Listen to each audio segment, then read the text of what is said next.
Ahora lo que quiero hacer es responder a las preguntas que hicieron con respecto a la primera sesión de Kun, y luego tendremos una sesión equivalente a esto para los videos que acaban de ver. Entonces, no siendo más, vamos a comenzar con nuestras preguntas. Primera pregunta: ¿cuál es la metáfora del libro del texto? No entiendo. Cuando hablábamos de la ciencia normal, lo que les decía es: piensen en la ciencia normal como la ciencia del libro de texto. En un libro de texto, las preguntas están ahí formuladas y de cierta manera son preguntas para las cuales sabemos que hay una respuesta. El libro está creado de una manera tal que preguntas que están formuladas en el libro de texto tienen una respuesta con la teoría que es ofrecida en el libro de texto. De la misma manera, las preguntas y las respuestas que se dan dentro de la ciencia normal en cierta medida ya están predeterminadas por el mismo paradigma. Se espera que haya una respuesta ahí. Claro, eso no quiere decir que vaya a ser fácil ni que no requiera trabajo encontrar la respuesta, pero es una respuesta que se da, podemos entender que se dé. Entonces, eso es algo característico de la ciencia dentro de un paradigma. Es una ciencia que se da bajo la premisa de que la respuesta se puede encontrar, bajo como la premisa de que esto es un enigma, es una incógnita que hay que descubrir. Puzzle es la palabra que utiliza Kun en español, en inglés. Y que lo que toca hacer es encontrar la respuesta. Hay una respuesta, se va a encontrar, pero todavía no la tenemos. En el libro de texto lo mismo. En el libro de texto hay una respuesta, a veces quizás hasta el final del libro de texto, y la tenemos que encontrar. No hay una pregunta que en principio no podríamos responder con la misma teoría que está siendo ofrecida. De la misma manera, en la ciencia normal, las preguntas principales son incógnitas a las cuales sabemos que hay una respuesta, debe haber una respuesta, se espera que haya una respuesta y que lo que falta es trabajo. Ese es el tipo de cosas que estamos tratando de señalar. Entonces, cuando comparábamos la ciencia normal con el tipo de ciencia que se da en el libro de texto, ese es el punto. Son preguntas que ya están bien estipuladas, que se sabe la respuesta, se sabe que hay una respuesta, y lo que estamos esperando es que la encontremos. Bien, segunda pregunta: ¿cómo los paradigmas establecen una relación con los científicos de tal manera que nos presentan una paradoja? ¿Cómo es posible que las paradojas aparezcan si la ciencia normal las oculta? Esta es una pregunta central. De cierta manera, Kun no nos da una respuesta. Más bien lo que está tratando de decir Kun es: si tenemos el modelo de los paradigmas es tal que el paradigma determina lo que es el mundo y atendemos a la historia de la ciencia, eso nos muestra que no es cierto. No es cierto porque en algunos momentos, por mucho que esté dominando un paradigma particular, por mucho que ya esté como controlado muchas de las cosas, a veces ¡pup!, aparece algo. Listo, podemos ver diferentes instancias como los rayos X, como las medidas de electromagnetismo, como podemos ver también el ejemplo que veíamos en los videos anteriores, el oxígeno. Esas anomalías se dan. Entonces, ¿cómo es posible? Eso es algo que no es del todo claro y que Kun no está en el negocio de tratar de ofrecer una respuesta. No está en el negocio de tratar de ofrecer una respuesta porque es un hecho histórico. Es un hecho histórico que hay momentos donde, si bien hay por lo general ciencia normal, hay momentos donde parece que se corta. Entonces, una alternativa que podría haber tenido Kun ante la posibilidad de una anomalía es simplemente decir: no, eso no se da, siempre estamos dentro de un paradigma y punto. Más bien lo que está haciendo es un trabajo histórico. Miren, hay momentos en la historia de la ciencia donde parece que hay un quiebre, y ese quiebre está marcado en momentos de descubrimiento o invención particular. Ese quiebre es una anomalía. Entonces, Kun lo que está tratando de ofrecer es una lectura general de la ciencia, de la historia de la ciencia. No nos está dando como condiciones necesarias y suficientes para la creación o la formulación o la condición o para que se descubran las anomalías. Las anomalías se dan.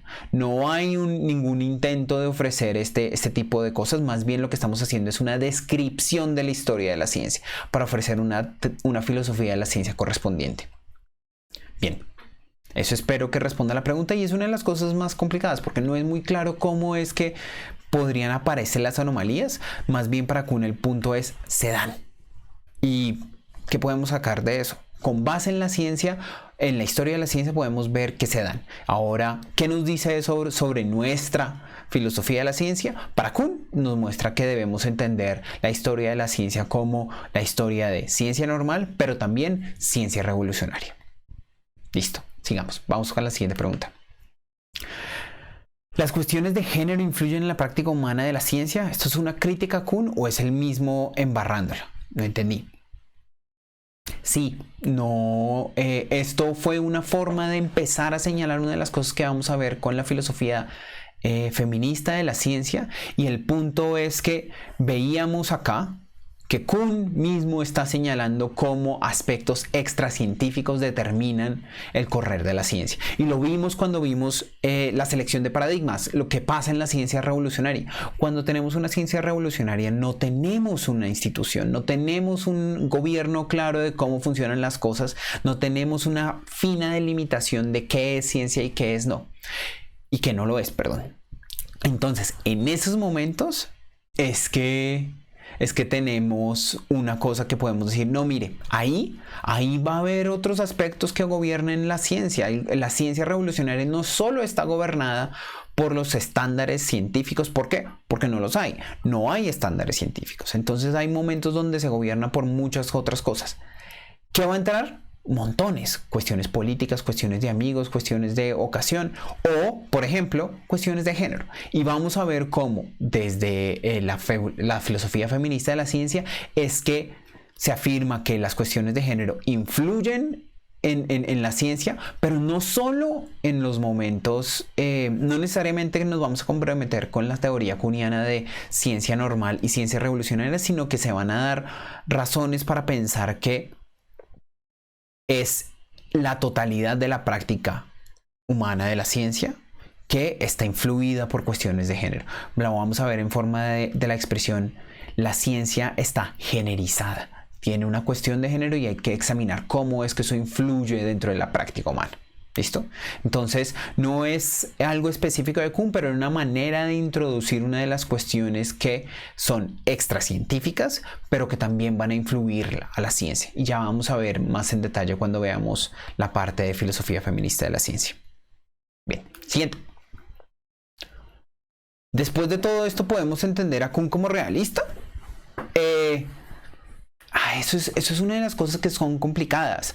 En un sentido, Kuhn no parece muy realista. Cuando dice que el mundo está determinado por el paradigma, eso parece antirrealismo, porque pues el paradigma es algo determinado por la práctica humana. Entonces, si la práctica humana determina el paradigma, la forma en que se hacen las cosas es lo que es el paradigma, y el paradigma determina el mundo, entonces parece que el mundo depende de la práctica científica, la práctica humana. Entonces, en ese sentido, parece que Kuhn no está necesariamente casado con un realismo. Sin embargo, veíamos también que Kuhn habla de las anomalías. Las anomalías son los momentos en los que el mundo, la naturaleza, se rehúsa a ser atrapada en los moldes que ha prefigurado el paradigma. Entonces, parece que lo que tiene que ver con la naturaleza, cuando Kuhn habla de la naturaleza, tiene que ver algo más con un carácter realista. Cuando habla de mundo, parece estar hablando de algo más antirrealista. ¿Qué se sigue de ahí? Eso es una de las cosas que es complicada, y Kuhn sigue pensando en eso en otros momentos, pero nosotros nos podríamos señalar que hay más bien aspectos realistas en Kuhn, la aparición de las anomalías, y hay aspectos antirrealistas, la forma en que el paradigma determina el mundo. Bien.